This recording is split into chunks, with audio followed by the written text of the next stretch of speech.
Hello everyone, welcome back to another great lesson with us here at English Pod. My name is Marco. And I'm Erica. And today we're going out to eat. Yes, good thing too, because I'm hungry. I know, it's almost lunchtime. Yeah. So today we're going to be talking about eating at a restaurant and giving some great recommendations and suggestions. Yes, we have language for describing food, for describing restaurants, and for making suggestions. Great, so let's start with our vocabulary preview for this lesson. Vocabulary preview. We have 2 words today from our dialogue, which you'll need to know to understand the dialogue. Great. The first one that we have today is food poisoning. Food poisoning. Food poisoning. Food poisoning. So food poisoning is not a good thing. not a good thing. It is when you eat some bad food and that food makes you sick. Yeah. So you get food poisoning. Okay, so food poisoning, yeah, not a good thing. Okay, the next word. Allergic. Allergic. Allergic.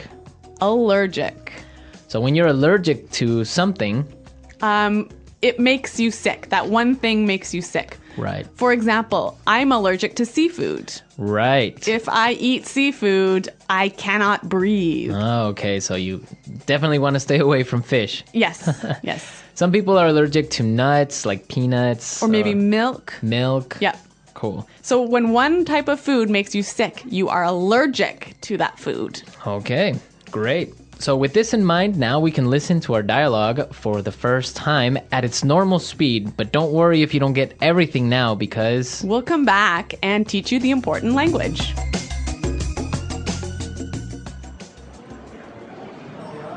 Do you two have any plans for the evening? We were thinking of checking out a restaurant in the neighborhood. Do you have any suggestions?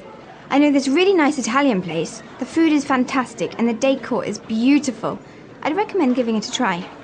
Actually, I'm not all that crazy about Italian food. I'm in the mood for something a bit lighter. In that case, I know a great little bistro. They make a really tasty seafood platter. The fish is outstanding. It sounds fantastic, but I'm allergic to seafood, so... Okay, well, let me think. Oh, I know this great little place. It's just a hole in the wall, but they do the most amazing sandwiches. You've got to give them a try. Ella, you took me there last time I visited, and I got food poisoning, remember?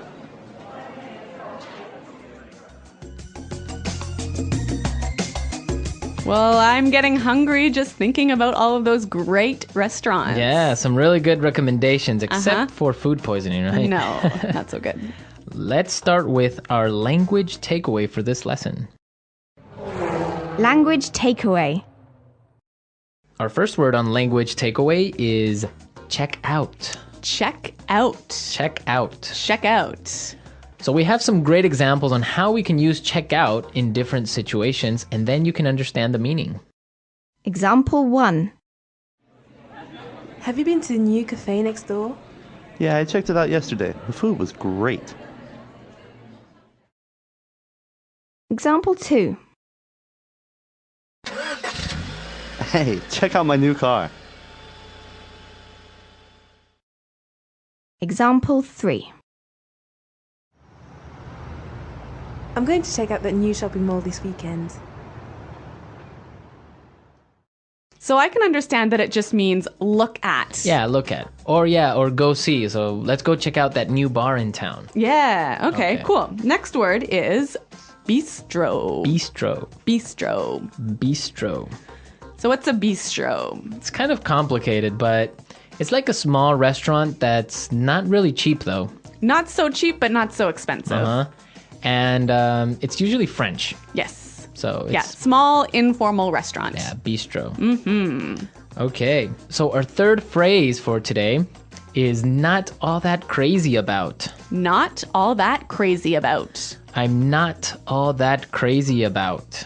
Okay, again, kind of a funny phrase, but we've got some examples that will help you understand the meaning. Example 1.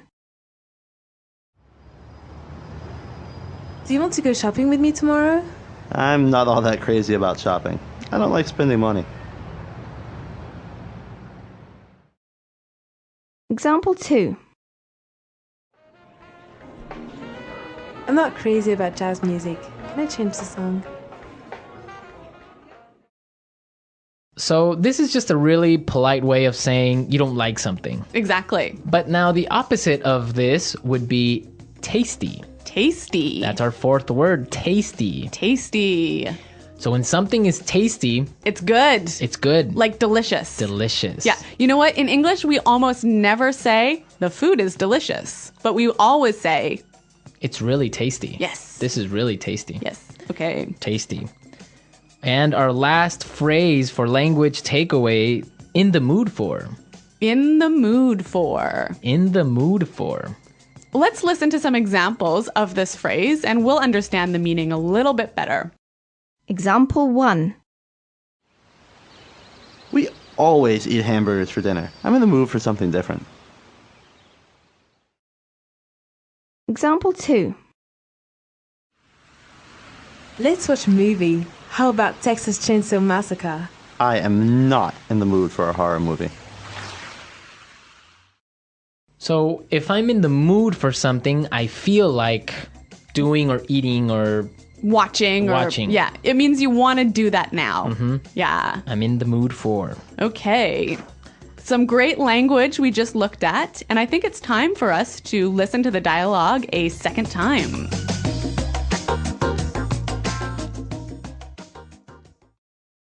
Do you two have any plans for the evening? We were thinking of checking out a restaurant in the neighborhood. Do you have any suggestions?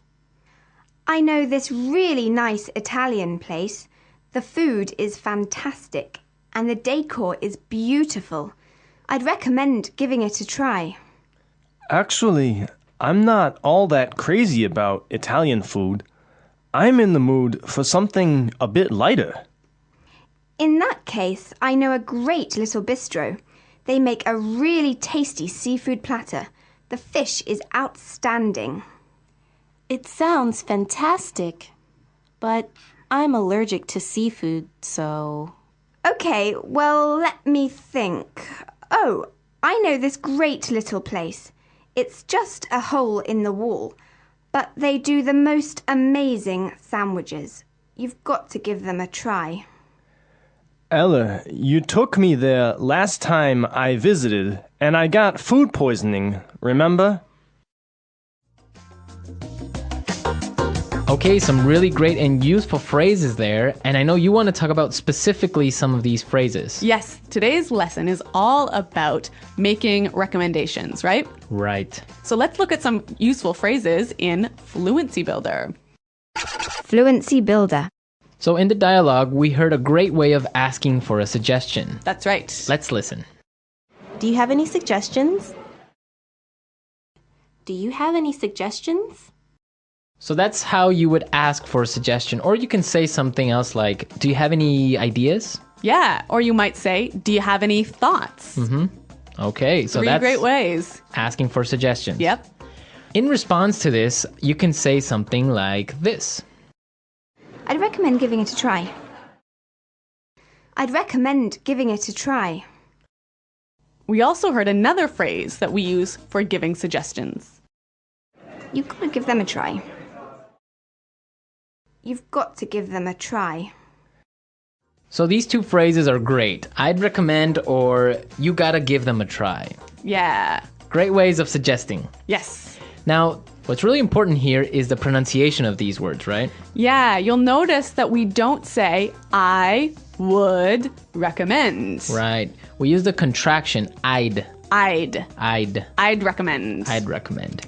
Similarly, in the phrase, you have got to, we shorten that to say, you gotta. you gotta. You gotta give them a try. You gotta. You know what, guys? If you can shorten your phrases like this, if you can push the sounds together, you'll sound a lot more natural, hey? And also you'll be able to understand because in movies or in shows, they will never say, you have got to give them a try. Yeah. So if you know how to use this form, you'll understand what they mean. Exactly. Okay, great. Well, why don't we listen to the dialogue a third time and you'll hear some of these contractions in the dialogue.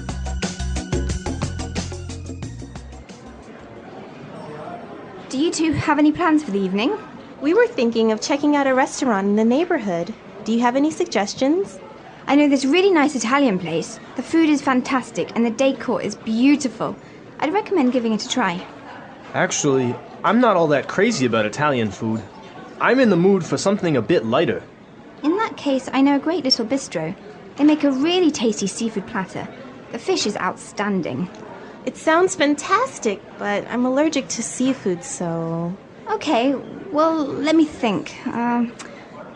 Oh, I know this great little place. It's just a hole in the wall, but they do the most amazing sandwiches. You've got to give them a try. Ella, you took me there last time I visited, and I got food poisoning, remember?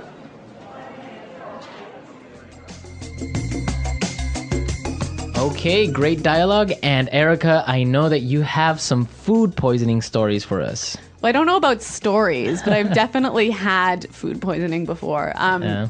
One of the worst times that I ever had food poisoning was when I was traveling in Morocco. Okay. I had some really amazing orange juice, really fresh, squeezed that day in the morning.